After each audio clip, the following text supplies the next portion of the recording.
لسه الماتش ما خلصش. مش انت لسه عايش وفيك نفس؟ يبقى لسه الماتش ما خلصش. مفيش حدود لأي إنسان بيسعى وهو متوكل على ربنا.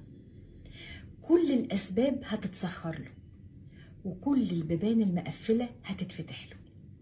مهما كانت أمورك بالنسبة لك صعبة ومستحيلة، جاهد واسعى واستمر علشان تحقق هدفك، حتى لو كانت خطواتك بطيئة وبتعملها بصعوبة.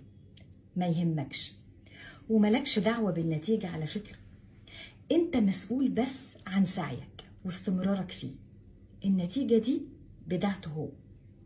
وزي ما بيقولوا على المرء أن يسعى وليس عليه إدراك النجاح.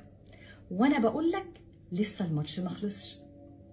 طالما انك بتسعى وبتحاول توصل هتوصل، وربنا هيكرمك وهيفتح لك كل السكك اللي انت عمرك ما كنت تتخيل انها تتفتح لك في يوم من الايام. انت بتصلي كل يوم وبتقول له ايه؟ اياك نعبد واياك نستعين.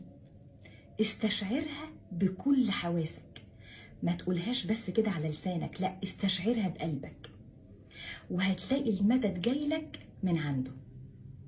ازاي تقع وانت بتتسند كل يوم على ايه؟